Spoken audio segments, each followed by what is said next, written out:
Thank you for this wonderful opportunity. I want to start by the Archangel Gabriel whispered to a pious, illiterate man meditating in the cave of what is now Saudi Arabia, and he ordered him to read. But he said, I don't know how to read. He said again, read. And the first words of the sacred text descending from heaven to mankind on earth was read. Read in its many senses, to learn, to observe, and most important, to eradicate ignorance from mankind's mind. And how far we have drifted from that first moment where education and learning was so critical, and where we are today. The education systems across the Arab world have failed its youth. 200 million. We are a population of 300 million, 70% are youth. And what it looks like from the video that you showed us, that we exported the golden age of Islam and imported an archaic education system from the Industrial Revolution. So I don't know. You thank me and I...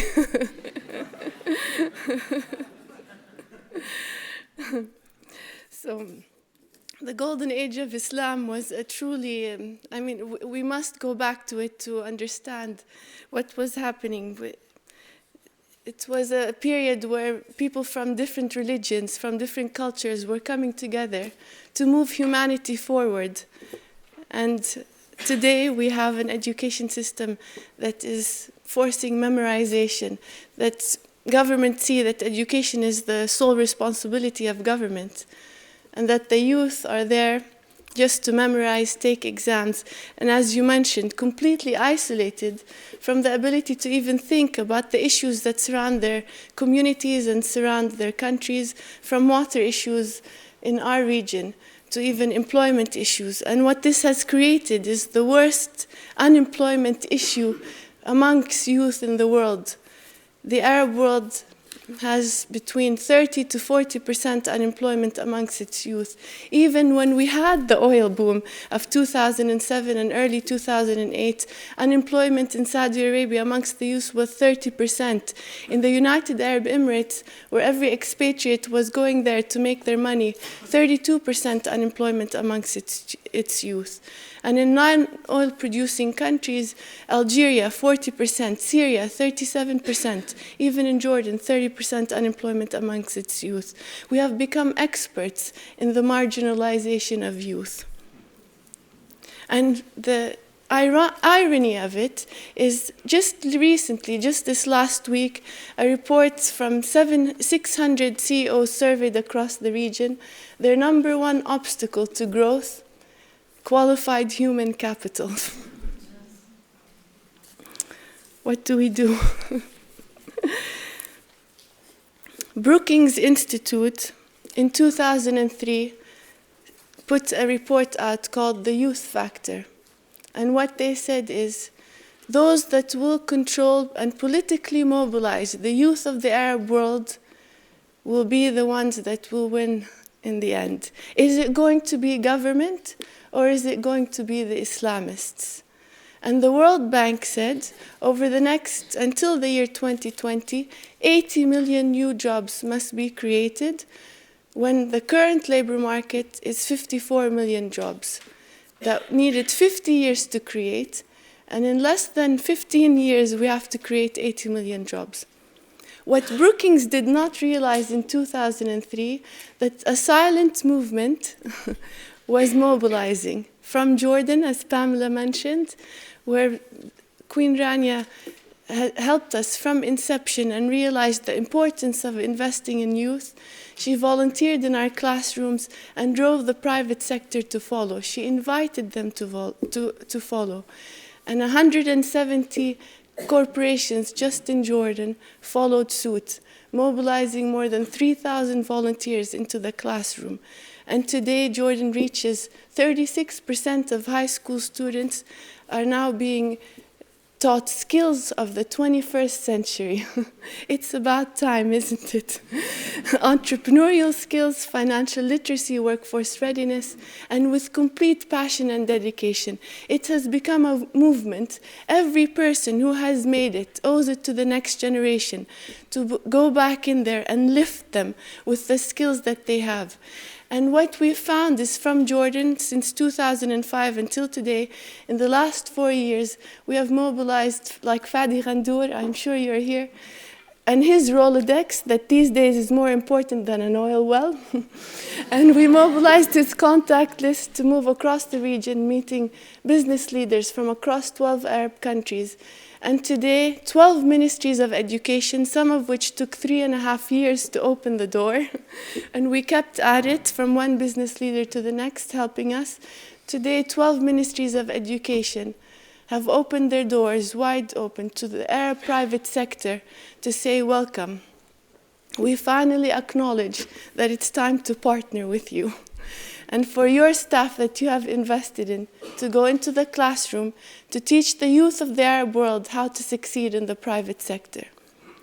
I want to take this opportunity to thank Her Majesty Queen Rania for finally creating a coalition of the powerful, and this time not for war, but for peace, and for the next generation of the Arab world. Last year at the World Economic Forum in Davos, we invited the top leaders of multinational corporations and Arab business leaders to come together.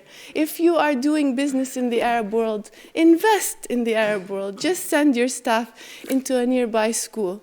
And with that, we launched our road to reach 1 million Arab youth each year to create a new face to the Arab world. And I would like to preview the new face of the Arab world. There's a documentary.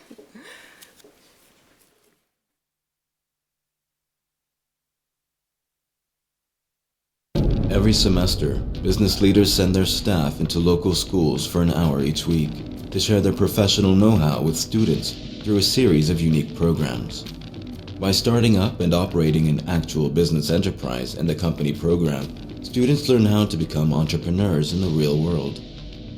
In 4 months' time, these students become the private sector's most valuable investment. In May 2007, Wa'ad al-Tawil of Palestine led her classmates to victory after a 3-day intense grilling by a jury of Arab CEOs during a pan-Arab competition for the best company established by high school students. Wa'ad was among 100 young Arabs to compete for the Best Student CEO title. معاكي بالضبط 90 ثانية لو جاوبي على السؤال. تفضل. السؤال: في حالة دخول منافس جديد لشركتكم إلى السوق المستهدف وقيامه بعرض نفس منتجاتكم بسعر أقل بنسبة 20%، ما هو أهم قرار سوف تتخذينه في هذه الحالة؟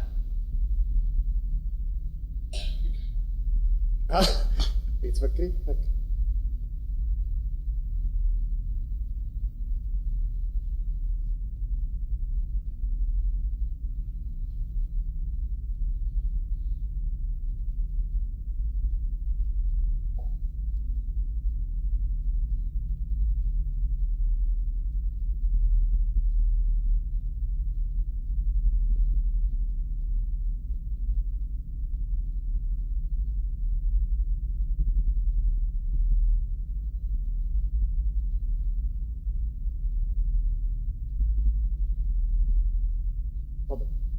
بتخيل انه اذا هم اجوا عندنا وكان في عندهم بمنتج اقل سعر منا، اولا لازم نحن نشوف الجوده تبعت المنتج تبعهم، تكاد تكون اقل سعرا ولكن اقل جوده ايضا، فهذا يعني لا يعني انه هو اقل سعر معناته هو افضل منا، نحن ممكن يكون اعلى سعر واعلى جوده، فاول شيء انا بعمله انه انا لازم اشوف جوده المنتج تبعهم، اذا كانت فعلا احسن من جودتي ممكن انه انا اما اغير من جوده منتجي واطورها، او انه انا قد يعني اجري بعض التعديلات على سعر المنتج تبعي بحيث انه يتناسب مع سعر السوق يلي موجود. فانا لازم اعمل هدول الشغلتين. تطوير المنتج هو احد اهداف شركتنا، انه نحن كل ما نشوف انه في مجال لتطوير المنتج بشكل اكبر كل ما نحن بنطوره اكثر، وكل ما بيكون في مجال انه نحن نعدل اسعارنا حتى يتناسبوا مع سعر السوق، برضه نحن بنعمل هذا الشيء. فنحن كثير فلكسبل بهدول الناحيتين.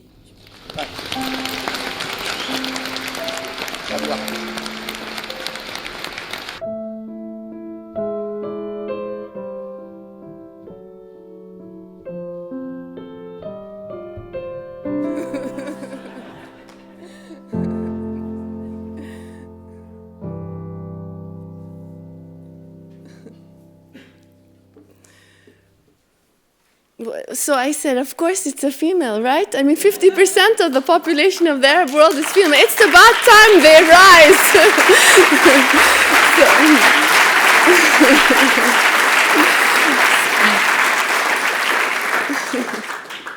I just wanted to explain a little bit. The Arab Bank had taken a public school classroom in Ramallah, 27 girls, and incubated their company right there on their premise. Their HR department of the student company was tied to the HR department of the Arab Bank. Their production department was straight tied to the operations.